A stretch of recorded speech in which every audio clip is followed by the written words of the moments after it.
Well, hello. Welcome to my virtual worlds experience journal.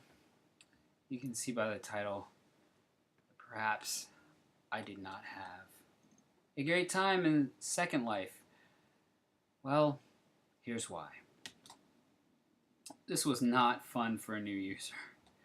And it's free to start, but it is a drag. We'll get more on that in a minute. Why can't the avatars be made easily? They're not. It's kind of nasty in there. It's a skeezy place. You kind of want to take a shower after being in Second Life. To find any kind of content, there isn't a good navigation feature. And then once you find some content, it's pretty bad. The first thing you do is you set up an account, and again, I did the free account, and I wanted to create an avatar that looked something like me. This is what I ended up with, and this guy does not look anything like me. If you've used a Wii before, it's easy to make a nice cartoon representation of yourself, like with some resemblance to yourself. This is what I ended up in Second Life. I wasn't going to pay for anything extra, so, well, that's my architecture there. Welcome Island is also how you learn how to move through the environment. You also will learn how to interact with people in Second Life. Some of my observations here are that Second Life is pretty much a version of Miami. Take that for what you think it is, but yeah, there's a whole bunch of skeeziness going on. Lots of people speaking Russian. And while I was on Welcome Island, I had an interaction, so I can say this. I talked to somebody.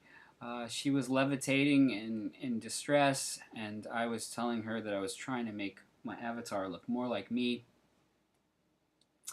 And she disappeared in a puff of smoke before I got the answer in. But it was an interaction. What I wanted to use Second Life for was to go somewhere. And I wanted to pick a very dumb kind of topic. I've never been inside the White House. This seemed like a great platform to explore the White House. Oddly, there is not a submission from the White House. Leo's Cove provides the preeminent Second Life version of being at the White House, and pretty much this is a weird premise for a dance party. I got here, I was kind of confused. I didn't want to teleport anywhere. I walked around, I found the White House. Hey, it's the White House. That's it, the White House at night. And I started walking up to it. Note the graphics. Then I walked into someone named Monica, but she actually wasn't a person. She was like this weird two-dimensional billboard creature. But she did let me go into the White House. I would not encounter any other people throughout this experience. And that wasn't a person. First in my mind was, what's in here?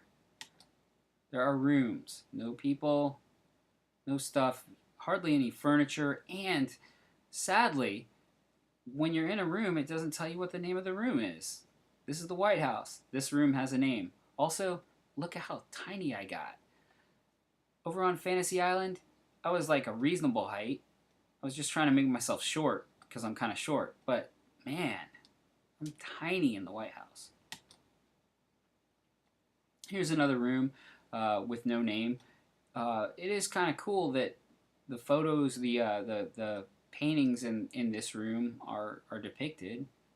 You could move around through it.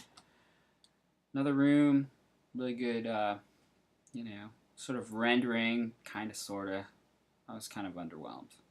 Staircases would kind of tend to disappear into walls or whatever. And there's nobody here, but we could have a rave. So, what's his name? Leo's Cove. he has created all these stations here where you can have you can click on these odd looking devices and a sudden dance party can explode. Seems kind of like a moot point when there's no one there. So this is my story. That's how I look. That's how I feel. That was my experience in Second Life.